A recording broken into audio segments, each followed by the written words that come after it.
All right, welcome back to PHLY Sixers post-game show. Derek Bodner, joined this time by Kyle Neubeck. How you doing, Kyle? One day Derek is going to figure out how our studio works, but everybody who's here, 7 straight victories for the Philadelphia 76ers. We are live and in studio in a more pleasant mood than Derek and I were in watching the first quarter of that basketball game tonight. Which was a struggle. And, even when it came back, I think it was, an 8-point deficit there at the half.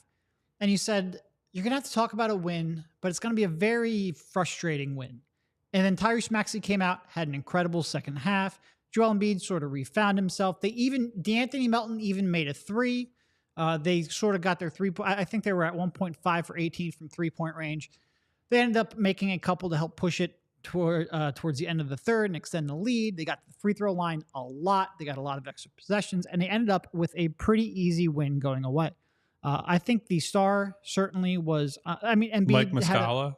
Yes. Who we already got a Mike Muscala shout out in the chat leading like into the show. Every day, because I said this on Twitter the other day, the crazy thing about that is it's just something they had no control over. You're just sitting there in your living room watching a couple of meaningless, anyway, it doesn't matter. We all know this. And by the way, I just want to say, for all the grief that the Sixers took for tanking, and obviously Oklahoma City tanked, they're doing their own version of the process, essentially.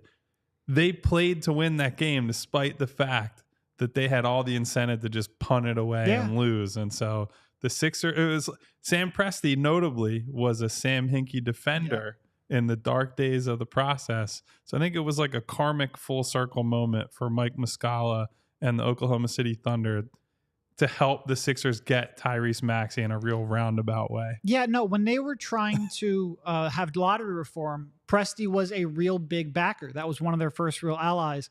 And Tyrese Maxey is incredible for so many reasons. Part of it is the lore of how he got on this team. It's being crazy. A remnant of the Markelle Fultz trade, really that pick, that top 20 protected first-round pick that eventually turned into Tyrese Maxey was just kind of like a throw-in. It is a wild turn of events, and it really just completely changed the course of the franchise, which I'm sure we'll talk about a whole lot here over the months ahead. He ended up with 29 points, 11 assists, and is that that's different than the ESPN box set.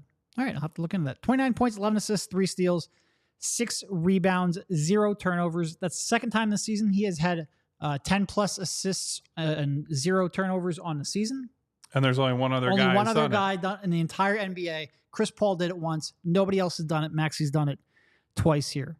It really, and I think there are some games where his passing, he might rack up assists because he has a ball a lot, because he draws a lot of attention. I thought he had a real good floor general game. I thought he had some real creative passes here, maybe that you wouldn't have seen in the past. Including a couple, Derek, not to interrupt your flow right now, that he didn't get rewarded for. The one to Kelly specifically. He had a great skip pass to the corner to Kelly Oubre that when we're talking about playmaking growth, that's the stuff we want to see. So I don't give a damn that Kelly Oubre missed that shot. Yep. Seeing him making those plays on top of everything else he did is like, this dude is coming. And really, I mean, it's we can sit here and nitpick, and there are going to be bad, games against bad teams in the middle of November. It's just what happens, especially coming off of a big emotional win over the Boston Celtics. You expected that there's a chance there would be a letdown. And watching that first half, Joel Embiid was certainly letting me down. And you could just see it. Like, this was a game they might end up being able to win, but they would sleepwalk through. Prior years, maybe prior iterations of this team, prior iterations of Tyrese Maxey, that would almost be the story that we would be talking about. But because he has been so good here to start, because he has been so consistent game to game, because it's so easy now, we spent so much of the September portion of this show when we were looking for topics to talk about, going, can you imagine if Tyrese Maxey makes that step? Can you imagine if Tyrese Maxey turns into a point guard? Can you imagine if Tyrese Maxey turns into somebody that you trust to be your primary initiator on the perimeter? How much easier that would make team building, how much easier it would be to envision them being able to make a trade or make a signing to get a third star to complement them rather than trying to find that primary creator. And look, I feel like we said this about the Wizards. It's true about the Pistons as well. They stink. I think that's their 7th loss in a row, maybe. They have talent, but it's a lot of it's on the shelf. Yeah. The rest of it is young. They are not a good team. You can really see that. You know, I looked it up. They actually have like a reasonable, they're like 18th in offense, 17th in defense. It doesn't look so bad. They are the 2nd worst at turning the ball over in the league. They are 3rd worst at forcing turnovers. So they tend to lose a possession battle a lot. And they foul the most in the league. And you saw all of that come to a head here tonight. You know, the Sixers got to the free throw line 41 times. The Pistons had how many turnovers? 16 turnovers to just 8 for the Sixers. All that materialized. I don't even really care because this isn't about the game. Tyrese Maxey is playing incredible ball. This is the most fired up Derek's ever been on this podcast that I can recall. Just shooting right from the hip, 6 straight minutes of pure uncut Bodner. And I think rightfully so. I think what I'm focused on right now is like they've been so good. And as soon as the James Harden trade is made, we all start putting the pieces together. All the conversations we had in the days after that trade, Derek, was, you know, what kind of creator can they get? Does Zach LaVine make sense? OG, Lauri Markkanen, who's more of an off-ball guy, and all these conversations about who's going to be the guy and who they're going to chase.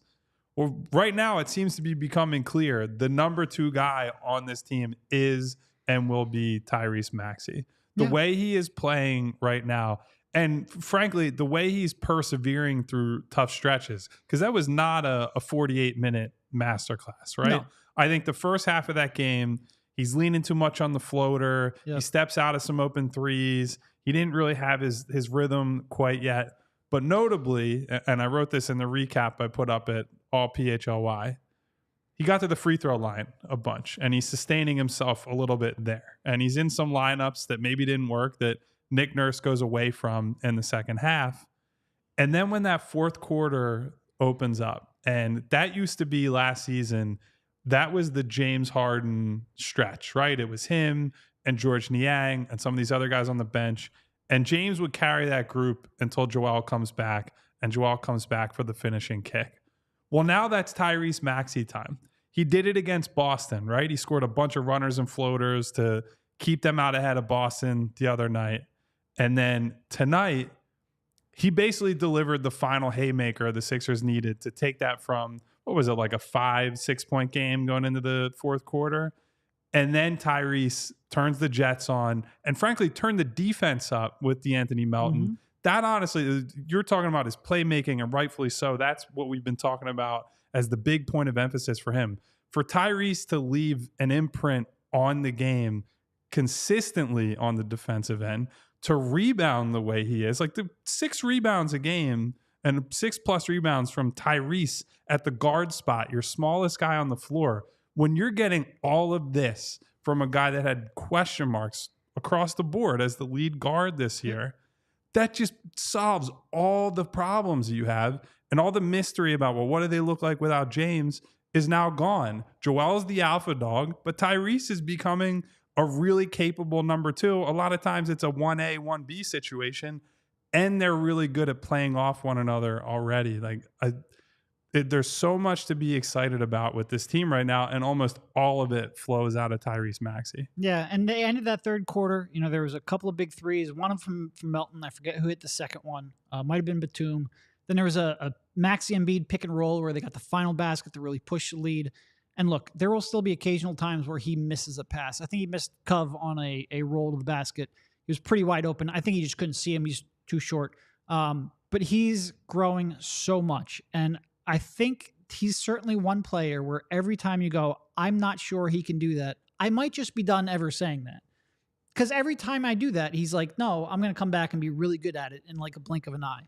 And it just makes everything so, and we're going to focus so much on the next move. And I mean, if you were in the PHLY Diehard Discord today, which by the way, become a subscriber. You can go to a Discord. We chat basketball all day. And Derek and I talk as much shit to one another as we do on the podcast. And occasionally we even talk basketball too. We spent a good chunk of today talking basketball about who that third star could be.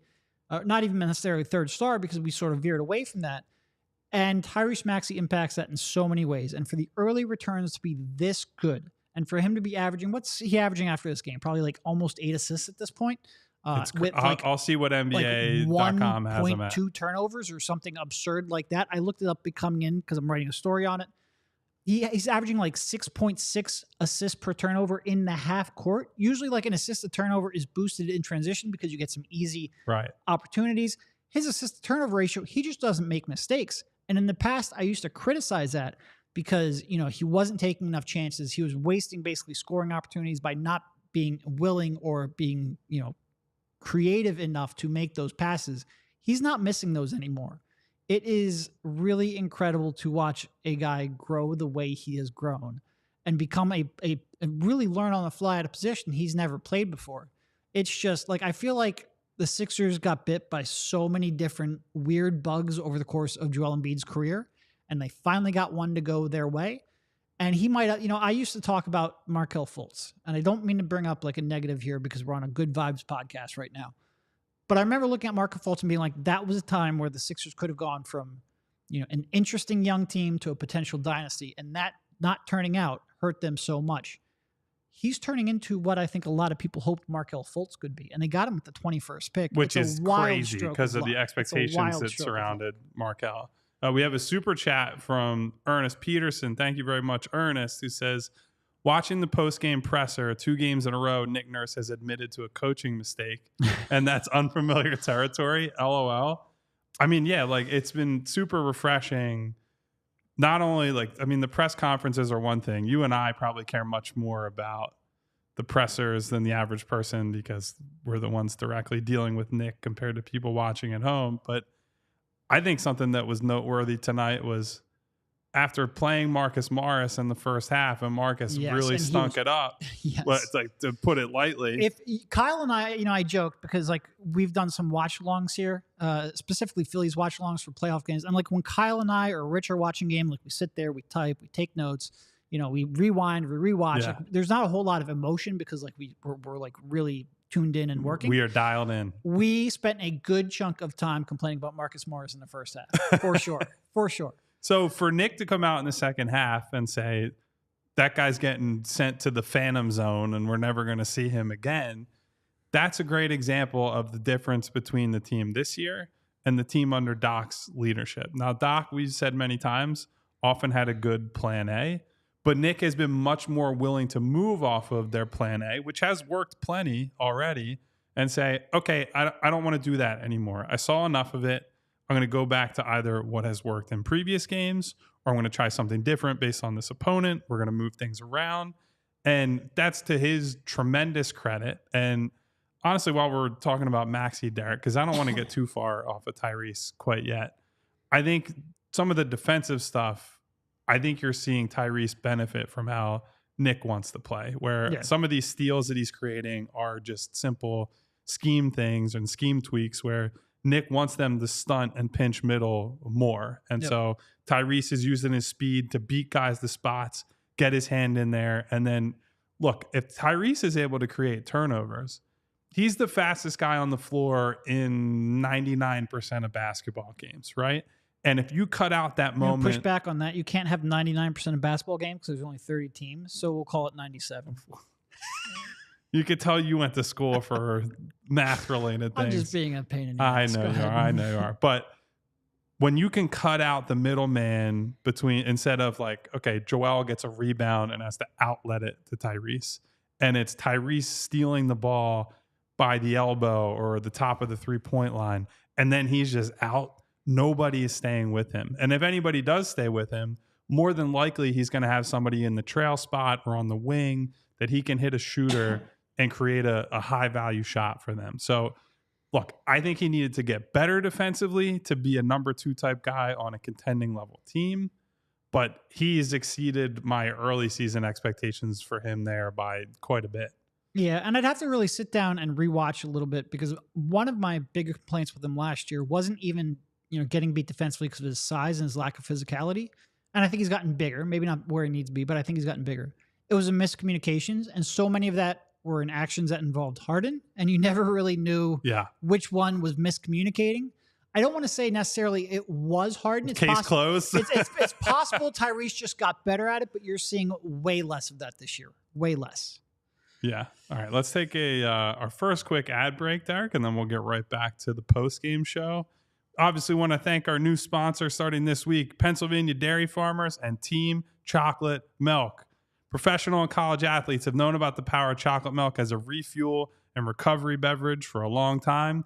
And chocolate milk provides high-quality protein for muscle repair, electrolytes for hydration, and calcium for strong bones. I've had, knock on wood, very few broken bones in my life. I attribute that, let's say 90% to chocolate milk. The other 10% is probably genetics and good fortune, but that's just me guessing. But that's why studies consistently show chocolate milk is an ideal sports recovery beverage. So whether you're recovering after a workout at the gym, a run around Boathouse Row, or taking a bike ride on the Schuylkill Trail, chocolate milk's an ideal post-workout beverage. And taking care of your body doesn't end when the clock hits zero on your workout routine. So give your body what it needs to properly recover. And what could be better than a scientifically proven recovery beverage made right here in Pennsylvania that also tastes great? Learn more about how chocolate milk can help you refuel and recover after your next workout by visiting teamchocolatemilk.com. It feels weird to have a sponsor that was once like Al Horford's big sponsor. Ooh. That's the only. We're trying to sell the product here, Kyle. What are you doing? It's the only drawback. But we love Team Chocolate Milk around here. We do not love Al Horford, who I used to call El Bandito for all the money he stole while he was in Philadelphia. I will say the worst break I ever had was my foot. I was out in London for the for when the Sixers played over there in 2018. Oh, I remember this actually. I'm out there and I'm doing an article. We've got another ad. You're really selling the ad now too.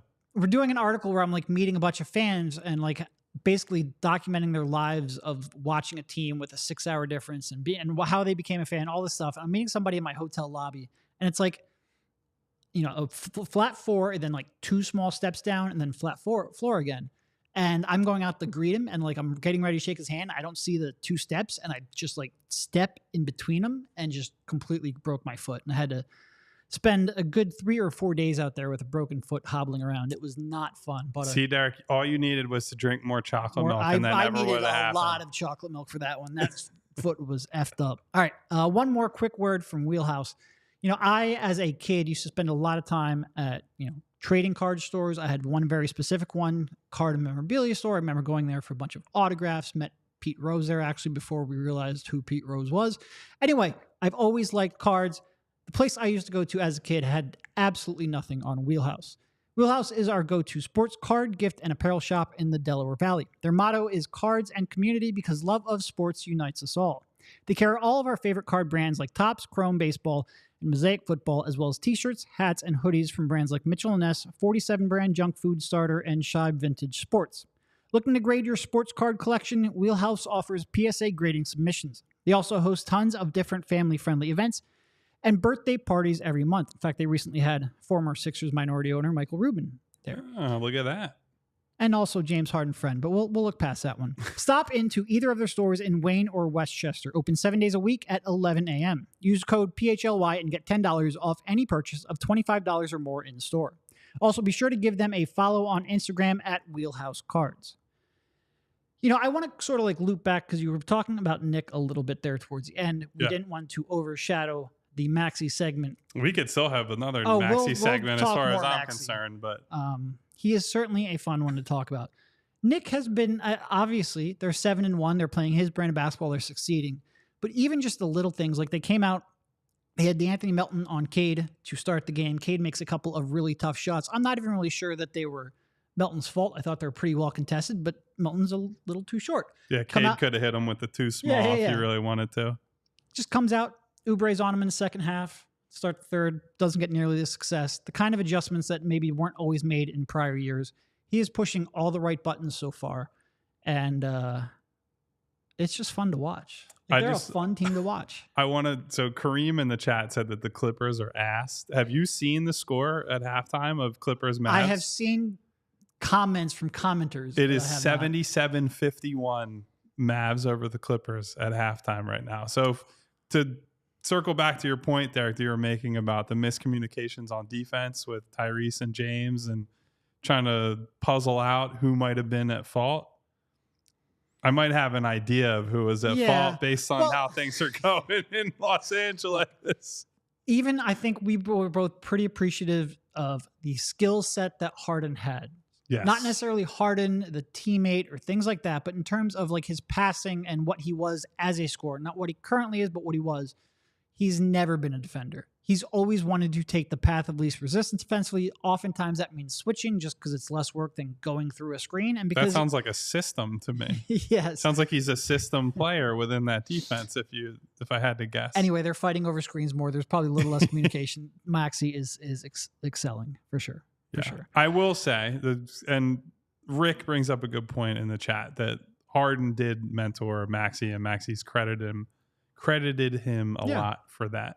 I do think that if you look at it that way, probably overall net positive that James came here and Tyrese was able to work on, let's say, multiple skill sets at a time while James was here, right? Because there's the Hardenless minutes where Tyrese did captain the bench in a lot of lineups where it's just him and Joel. And so he built that chemistry that you're starting to see the payoff for that this season.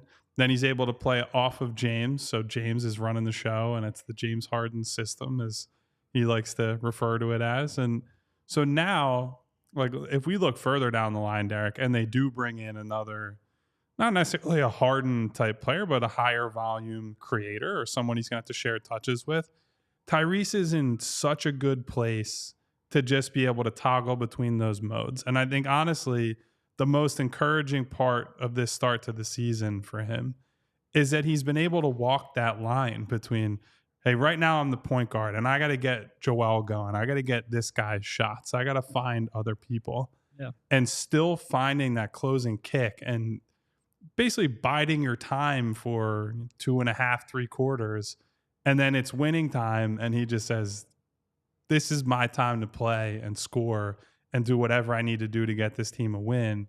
That's maybe the hardest thing that young guards have to learn, is managing a game for 48 minutes and picking your spots and not losing sight of, the holistic team approach to things. And so, I mean, he's showing the maturity of a guy several years down the road from where he's at right now. And I don't know if, the wheels are going to come off eventually. I'm assuming he's going to go through growing pains at some point. There'll be a stretch where he just can't shoot well and isn't making shots, and teams will play him differently. They'll wall him off at the rim. Passing lanes are going to shrink. But for the time being, it's borderline impossible to come up with a complaint about this guy. And since he's one of the leaders of the team, it's hard to have complaints about the team in general. And leaders of the team, and a guy that I think we both sort of said might be the most important player on the team, just because, him popping could really change the trajectory. It is, I mean, even going back, and again, the Pistons stink. But against the Celtics, I thought what was really, really encouraging was that he did struggle there in the first half and found a way to overcome that in the second half and really take over in the fourth quarter. Even if statistically it wasn't a great game, he found a way to put his imprint on it. And he has done that legitimately every game. Every game he has found a way to be an impact player. And we're not talking about a 2 or a 3 or a 4 game sample size anymore. We're talking about a 10th of the season, like legitimately 10% of the season. And he is, if the season ended today, and it doesn't, he would be in the MVP conversation. Yeah. That's absurd. It's crazy. They have 2 guys that could be in the MVP conversation. It's wild. All right, let's go to the other MVP candidate here, because he had an up and down game as well. What did you make of Joel Embiid's game? Well, he came out with all the life of a wet noodle, so that was fun. Derek comes in slightly after I do. He ends up skipping commercial. This is the smart way to watch games, honestly. On road games, I tend to This is not like, Derek was late for the show or anything. This is Derek is a smarter person than I am. Derek shows up, and it makes for some great conversation, though, because I'll be like, I'll like make like an angry comment, or I'll complain about something. I'm like, oh, you got to this part of the game. Well, today there was so many annoying things happening in the first quarter that Kyle legitimately had no idea what point I was at. Yeah, so I said to Derek when he came in that I thought Joel had maybe the single worst entry pass I've ever seen in my life. Yes. And normally when you think of a bad entry pass, it's like, oh, he threw it too high over a guy's head and missed it in that way. Joel somehow missed Marcus Morris wide by like 6 feet. And I don't know how it happened. But the overall approach from Joel early was, I don't like using the word lazy, but mentally he was not locked in. Focus was not the there. focus was not there. And what I really liked about his outing, which he certainly bounced back eventually, was that he didn't spend a whole lot of time in that mid-range elbow area. He figured out this Pistons team doesn't have enough big bodies to put in front of me. And this is also to Tyrese's credit. Tyrese found him with enough pocket passes, entry passes, where Joel's getting downhill, and Joel continued going downhill, and he forced those guys to put him at the free throw line over and over and over again. And honestly, like, you say your favorite Joel performances are the like 50, 60 point games, whatever, where he's just otherworldly and he's making shots that guys his size shouldn't be able to. This is honestly one of my favorite type of Joel nights offensively, where he doesn't worry about, like, yes, he made some jumpers. Yes, he spent some time from mid-range, but the vast majority of his work was just, I'm too fucking big for you to guard me. I'm going to play like Shaq around the rim. Like, even there was 3 minutes left in the game. He misses 2 shots around the rim and continues to pull down offensive rebounds, eventually gets the, I think, like, 3rd shot attempt he had to go down, where he's just overwhelming the Pistons around the basket. And so while I don't sympathize with the people who only want him to be like a post-up player, you do see those moments and you're like, why doesn't he do this all the time? He is bigger and stronger than basically every single guy that he plays against. So I liked seeing him go from kind of lethargic, kind of checked out to open the game, to just this overwhelming physical presence by the time it was all said and done. Yeah, and he came out and he really struggled offensively. And offensively, the focus just wasn't there. But at the beginning, at the very least, he was pursuing on the glass. He was, I thought, pretty good defensively in that first quarter, even when they were barfing all over themselves on offense. And he thought, all right, he'll eventually get this going. And it felt like maybe some of those struggles got into his head a little bit. He came out in the second half and he was even sloppier. I thought he got beat on a baseline cut off ball, completely fell asleep. And he went, oh no, maybe this just turns from a struggle into a bad night for Joe.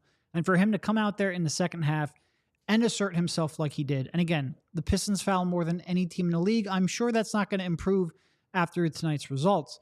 But for him to, like I said, just completely assert his will and force his way to the free throw line 19 times, really steady the ship. It was not a perfect Joel game by any stretch, which I feel like when he ends up with 33, 16, and 3, those numbers probably suggest a great performance for Joel Embiid. That was sort of a down night for most of it. But he did end up finding a way to, and again, on a night where it felt like his jumper was just off and his ball handling and passing were sloppy, he ended up dominating. Yeah, I mean, look, there are nights where 19 free throws for him would be a lot of rip-through moves and what people would say is grifting. I thought there was very little of that tonight. I thought this was just him taking a sledgehammer to the Pistons. And if you're talking about translating how he plays to the postseason, fouls like this will get called in the playoffs. Right. The stuff that doesn't get called is when Joel's trying to swing his arms through a guy who's reaching in and he's flailing all over the place. There was very little of that tonight. And so if I'm Nick Nurse, I'd be spotlighting this as like, hey, if you want to continue scoring 30-plus points a game in the playoffs and being an offensive hub, this is the blueprint. It's not you trying to sell contact at every moment. It's drawing contact by just playing so physically that it cannot be ignored. So I ended up really liking this Joel performance after watching that first quarter and thinking, oh, Jesus, this is going to be a tough watch for the rest of the night. Well, Kyle, after one night here in Detroit, they come back for 3 more games at the Wells Fargo Center. Do you have any idea where fans could go to get tickets to those games? You know, it's hard to say. There's so many places that you could look, but there's one best one. It's the Game Time app. Buying tickets to your favorite events should not be stressful, guys.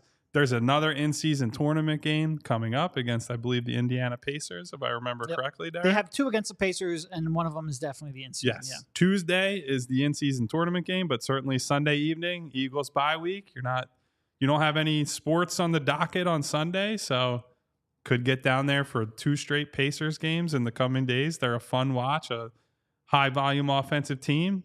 And if you want to get down there, Game Time is the fast and easy way to buy tickets for all the sports, music, comedy, and theater near you. With killer deals on last-minute tickets and their best price guarantee, you can stop stressing over the tickets and start getting hyped for all the fun you're going to have.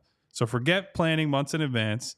Game Time has deals on tickets right up to the day of the event, with exclusive flash deals on tickets for football, basketball, baseball, concerts, comedy, theater, and more. And the Game Time guarantee means you'll always get the best price. If you find tickets in the same section and row for less, Game Time will credit you 110% of the difference. That is the Game Time guarantee. So snag the tickets without the stress with Game Time. Download the Game Time app, create an account, and use code PHLY for $20 off of your first purchase. Terms apply. Again, create an account and redeem code PHLY for $20 off. Download Game Time today. Last minute tickets, lowest price, guaranteed. So Sixers received 3 primary players in the James Harden trade. Apologies to KJ Martin, just not in the rotation yet. We already talked about Morris, so maybe we'll, let that one go. His first real action. Might not see him again based on how he played. We do have a super chat to hit as well, Derek. Okay. We can was go just flagged by our producer. There we go. From, I don't even know how to say that. Is that MBD bunch of letters? Yes. Shout out to M and a bunch of letters with the super chat, who asked thoughts on 6'3" Melton starting with Maxey, small with a question mark. It is small, and I think we saw that in the first half because I thought he played reasonable defense on Cade, and Cade just rose up and shot over him.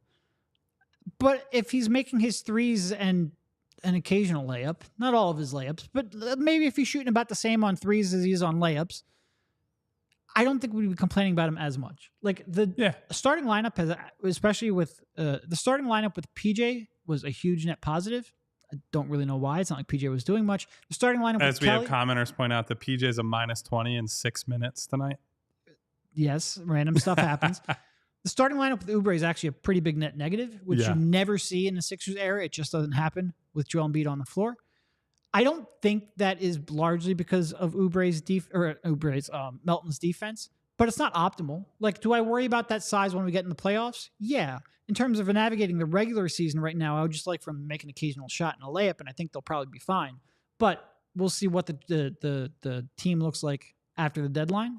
It's certainly not something I would want to go into a series against Boston with Maxey and Melton on the perimeter. Yeah, and I would say Melton's size is a bit deceptive because he's long. So for shot contests, he has bigger wingspan than a lot of guys who are the same height as him.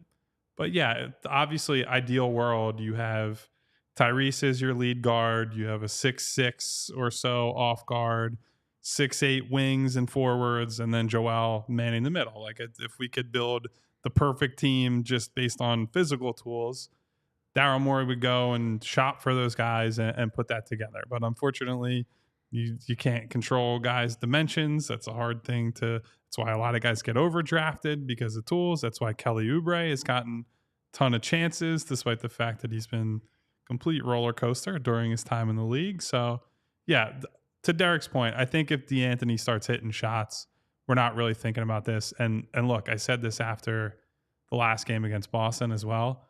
Defensively, to open the fourth quarter, him and Tyrese essentially flipped that game from a close game to a bit of a laugher because D'Anthony was active and trapping and disrupting plays. So he might not be a good matchup isolation one-on-one guy, but I think we're also increasingly seeing the Sixers aren't going to be a matchup one-on-one isolation defense team. Yeah. It's a team-based, scheme-based effort to contain everybody. No, I agree. I think in a perfect world, going back to your question, NBDBDBF, practice that while Kyle was talking. There you go. In a perfect world, he would be a 6-man. I think with the roster that they have, unless you end up just starting, Kelly and Batum on the wings, I think Melton probably starts until you make a trade.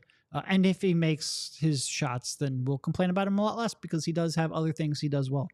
Yeah, so I want to go back to where did you want to start this segment, Derek? Because we did want to acknowledge the power of the super chat, but yeah. Just the other two players they picked up, Covington and Batum, both got in this game, both played roles. I thought both played pretty well defensively. What'd you see from those two?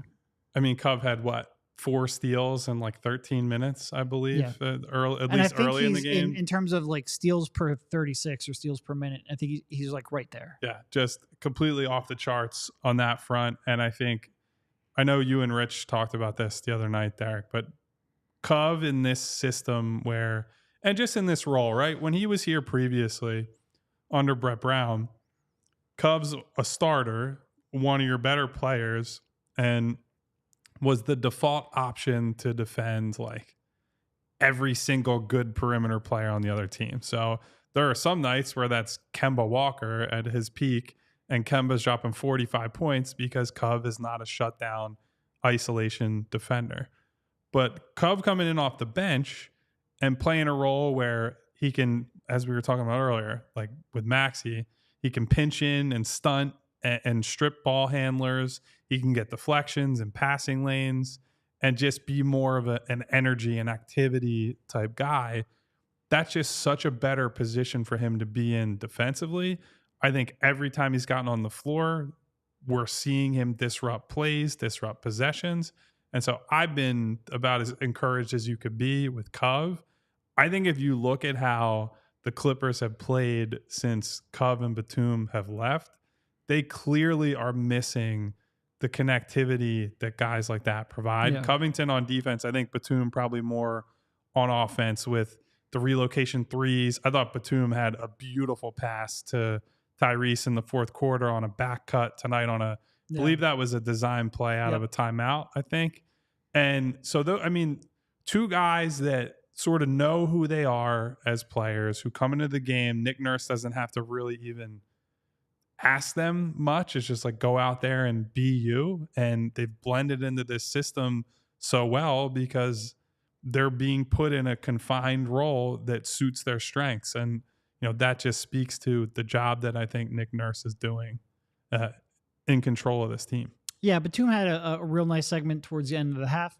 Had a strip at half court, then had a deflection on the next possession. He had the one mistake, which Kyle and I were like, of course, like the smartest player on the team, fouls a corner 3-point shooter. But other than that, he played a real good game. Just a real, and this phrase probably gets overused at times, just a real good connective piece. Will make his open shots, ended up with 3 assists in 26 minutes, had the steal, had a couple more deflections. Just a player you can put in there at various points, even take some of the tougher defensive matchups at times. Maybe not the defender he used to be, but he will hold his own. And pretty versatile too. Like they used him a decent chunk as a small ball 5 at points of his career. He certainly has defended the perimeter in the past. He obviously doesn't move his feet as well as he used to, but a real good all-around player who will certainly be in the rotation for the rest of the year. Might end up starting depending on how things shake out. And I agree with you about Cov. He's averaging 2 steals in like 16 minutes per game this year. That's crazy. He's just getting his hands on everything right now. And in this system, like, is he going to average freaking 4 steals per 36? No, that seems a little bit absurd. Yeah. But he should be among the league leaders because he still has those quick hands. He still has those, the instincts.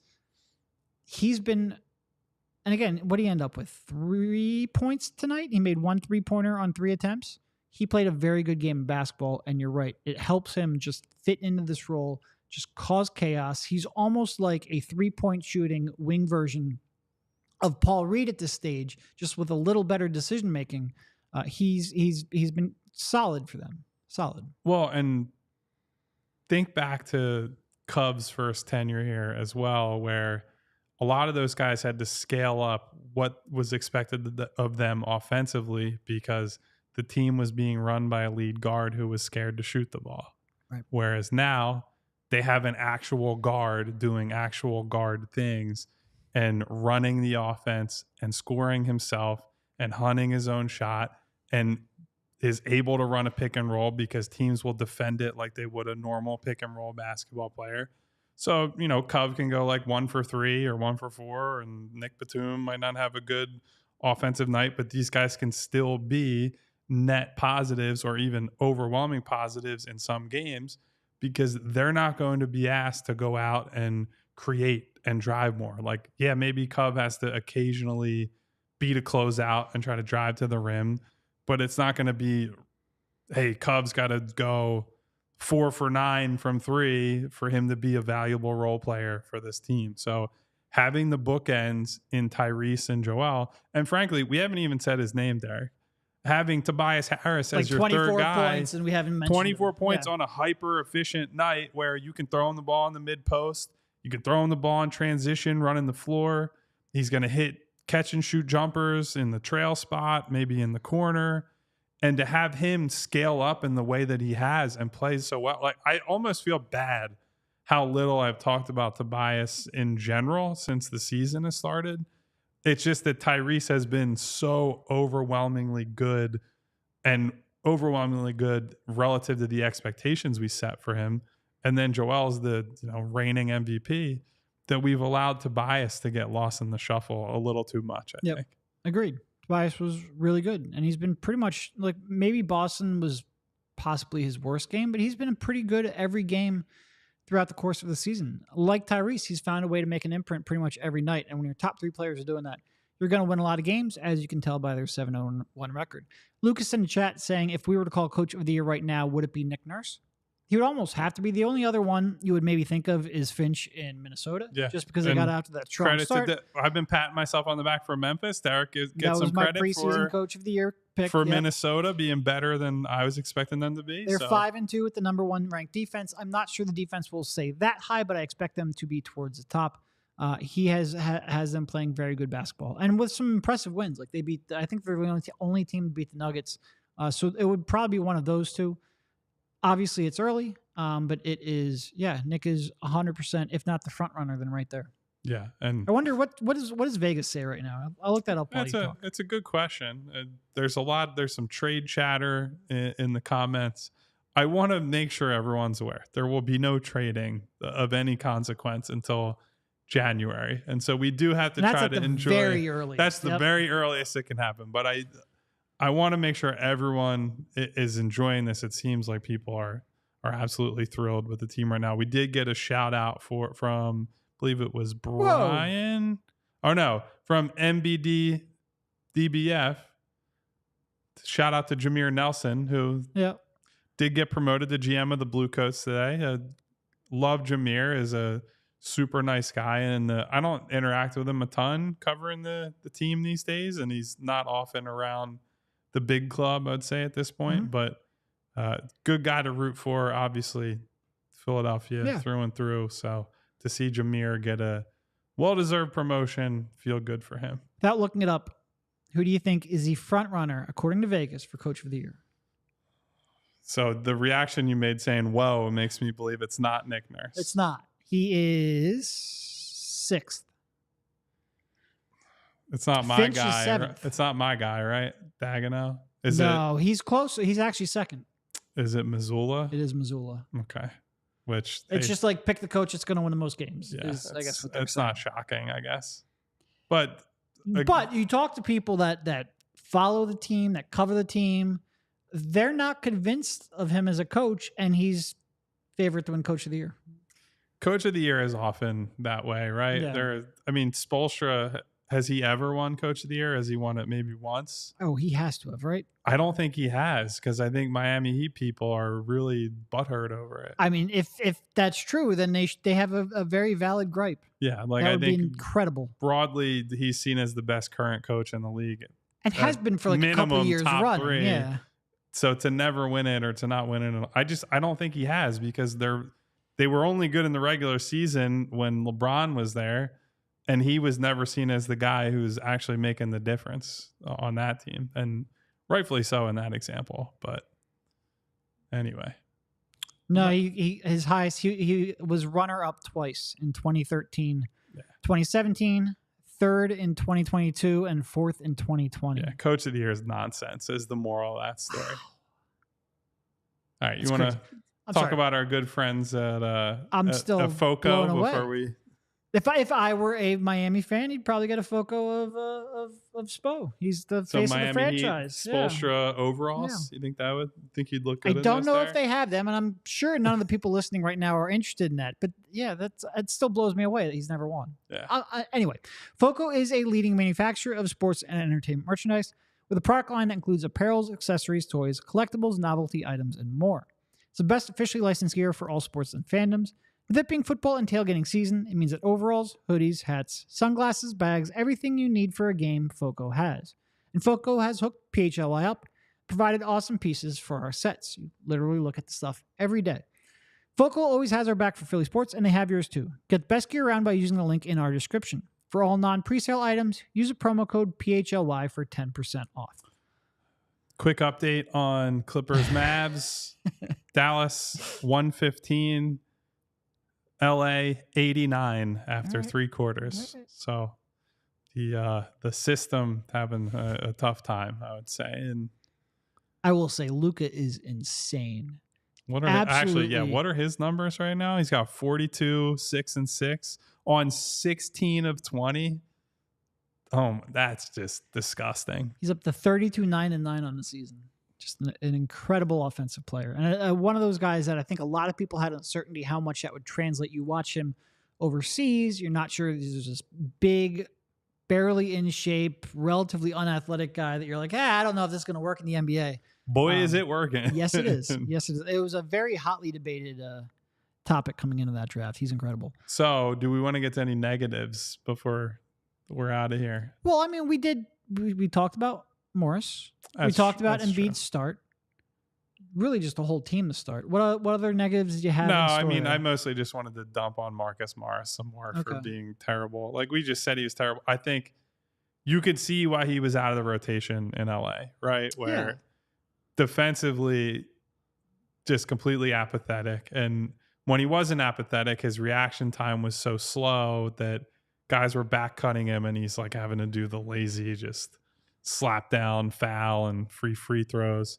The worst part was he picked up a tech for complaining for one of the calls. It's like he was heading off the floor. One of my big gripes is if you are a role player, especially a guy who's barely in the rotation, you cannot pick up techs. I don't care if a coach is going to argue for one. I don't care if the star player gets one. Every once in a while, like Tobias doesn't really argue calls. If he gets one every so often, okay, whatever.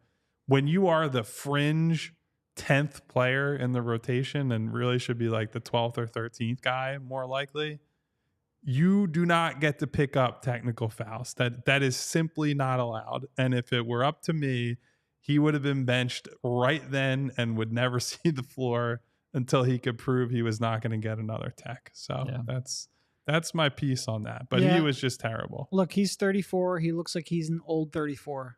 If this were 3 or 4 years ago, I'm an old 34. So right, but you're not trying to compete at a high level on a basketball court. If this were 3 or 4 years ago, I think we'd all be pretty excited to have Marcus Morris as a member of the team. He'd probably be like the 3rd or 4th best scorer on the team. It is not 3 to 4 years ago.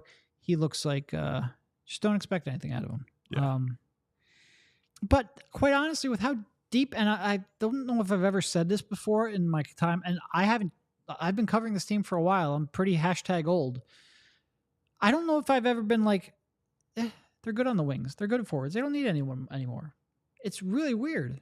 You need upgrades, but you don't really need depth, and that has not been the case for a very long time. It's really refreshing that they can turn the game over to other people and take the 1 star out, have a 1-star lineup. And but boy, you take them both out. Ooh, it gets dicey real quick. Then it would get scary. And obviously, if health becomes a problem at any point, we'll cross that bridge when they get there. But it's just a great feeling to be like, oh, wow, Kelly Oubre and Maxey are off the floor, and they're bringing in Nick Batum and, Pat Bev. And Pat Bev didn't have a performance of note tonight, but like his numbers with Joel have been spectacular. Those lineups have been, small sample size and all that, but those lineups have been gangbusters so far. So to just be able to hit teams with waves is awesome. They never have really had that luxury. Yeah.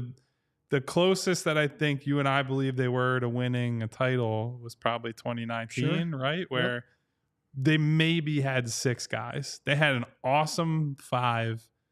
They had James Ennis as the 6th guy, and they were just guessing night to night after that. There are still some lineups where you'll look up and be like, all right, well, there's Melton, Springer, Batum, and Cove along with Embiid. And it's like, I would like one person that can dribble. So they really could use more depth. Another creator who can maybe go on and off ball. There's certainly some things that it's going to look painful at times when Max is off the floor, just because they have nobody other than, like, you're really relying on Embiid to bring the ball up at times, to get them into their offense, to do more than he ever has. Some nights that will look great, others it will not. They're not a perfect team by any stretch, but I will just sort of go back to what I focused on at the beginning. If this is who Tyrese Maxey is, all of those questions become so much easier to answer.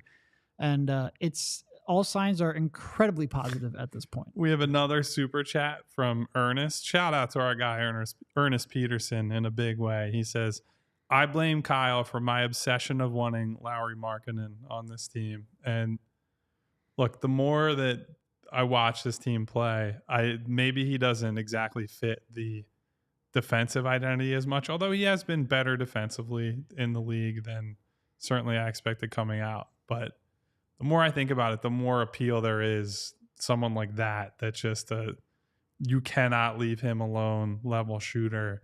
And then you have Joel and Maxey in the middle of the floor, and they will just cook everyone. And if you load up to stop that, there's a 40 to 45% 3-point volume shooter alongside of them. So, Ernest, I am sorry, but I am not sorry for bringing that up.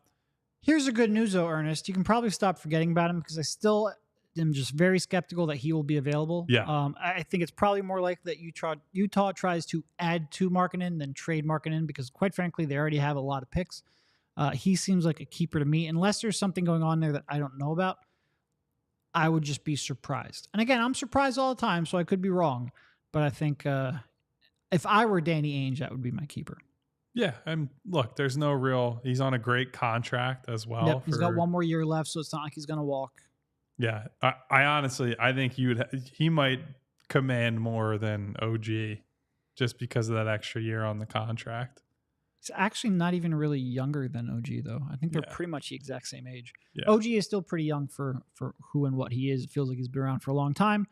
Anyway, we will have plenty of time for OG chats. If you have any questions, feel free to drop them. We'll try to highlight a couple here. We might have time for. Looks like we just got another. It's just Lucas saying bury the idea of Lauri on the team. Probably Shout out to Lucas, by the way. Right. Derek is really bad at being celebratory of these super chats. We got to pump the people up, man. I did go back and learn how to say the He's NBDBDBF. Lucas, bury the idea. Yeah, Lucas is trying to At bury least I the said idea. the guy's name, asshole. Thank you very much, Lucas. We appreciate it. I think you're right, all right? Lucas. Now you're getting mad at Lucas for no, super I'm getting chatting. mad at you. It's just coming across the anyway. Doesn't matter. Derek and I agree with you, Lucas. I think there's a very remote possibility of Lauri being on this team. We'll put it that way. No. How would you like to close this one up? Because I don't want to get into too much next trade chat when I feel like we've got a couple minutes left. No, I mean, look, it's Friday night. We could probably let people go be with their friends and families, including us. There is nothing better to do than listen to us talk about the Sixers. I mean, I love how many ridiculous. people are with us and actively commenting and super chatting and what have you, but it is getting a little bit tougher. It was a little easier in the first couple shows to follow along with the chat and make sure that we just pick a couple out. It's getting a little tougher because the chat has gotten very, very active. And which you would expect. Which I love. And it's you guys almost are siloed off where you're having your own conversations, and I can just make fun of Derek for not properly highlighting super chats. And listen, man, I'm just trying to show the people love that are showing us love. That's Again, I made the extra effort to learn that dude's name. MBDBDBF. Still know it. You do get credit for that one. You couldn't do that. So you know what? We all make mistakes. No, it's and honestly, these coming games against the Pacers are going to be incredibly fascinating. The way that team can get up and down the floor, the way that team also doesn't play any defense, fast breaking, but they're playing good basketball. I think the Development of our own Tyrese makes the sting of that other Tyrese maybe a little bit less because he is playing fantastic basketball himself. I think it was at like 24 and 11 the last time I checked. I don't know if that's changed here since then. No, 23.6, 11.6, playing incredible basketball himself. That's a fun team. And I'm still a little bit dubious of whether or not they are, they're a little bit like the Cavs last year maybe, were a good regular season team. I'm not sure I buy them being a postseason threat right now just because they are so bad defensively and they are a one-way team. But that'll be a heck of a lot of fun to watch. When you talk about the Sixers and their desire to turn you over, coming in against what is the fastest, or at least one of a couple fastest teams in the league in terms of pace, that will be an exciting game to watch. Exciting 2 games to watch. And one of my favorite... And we get to see the Sixers in-season tournament court, which, yay. You know what? There's a point where we're going to lead this show off because we don't want to talk about the first quarter. We might have led this show off talking about the in-season tournament courts. Just be happy we didn't have to do that. Thank you, Tyrese. I'm very excited, by the way, for my favorite lopsided matchup in the NBA, Joel Embiid versus Miles Turner. Yeah. I don't think there's a better player in the league that just has no chance against Joel than Miles Turner. Every game, it's like, and there have been times when Miles Turner's come into this matchup and like talk shit, like, no, he doesn't, I'm not owned, like like that type of thing. And then he picks up 3 fouls in like 8 minutes. And it's like, buddy, you are fucked. You have no chance. I was going to say, there's some people that Joel Embiid dominates, and you're like, I get it. Like, if your name's Plumlee, Joel Embiid's going to dominate you. But Miles Turner's a freaking good player, and he has no chance. No chance at all. You look, you watch the Pacers against other teams, and Turner does a lot of, he can rebound, he protects the rim. Yep. He's like a perfect modern big. He spaces the floor. And then you watch him against Joel Embiid, and it's like, this dude stinks. How does he make all this money? And it's like, you learn this watching the NBA as much as Derek and I do. It's like, there are guys who are very good players that in specific individual matchups, it is not representative of who they are. And you have to not throw it out entirely, but just say, look, this guy has got his number. He averages 18, 8, and 2. And he's coming into the game as a liability. Yeah. It's really weird. But we get a reunion with TJ. TJ continues to be a solid role player. I'm really, really looking forward to those 2 games. Yeah, for sure. So is that a good place to stop, Derek? Yeah, I think that's probably a good one here. Do you want to go give a shout out to all of our I'll do friends there in the chat? My quick sign off with everybody. First of all, if you're still here with us, and I love you all for being here on a Friday night, hit that subscribe button, the bell icon to get notifications every time we go live. If you hit the thumbs up button, it also helps us a great deal with the YouTube algorithm. So we always appreciate that.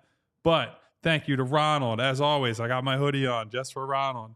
Thank you to Ernest. Thank you to Blaine. Thank you to Hypothetical Man, 2 Minute Warning, R Era, Brian, SB, Frank, MBD, DBF or BDF. I think I got that wrong. MBDBDF. That's what you're here for, Derek. Thank you to Kane and Ramich and Moneymar and Matthew and Khalif.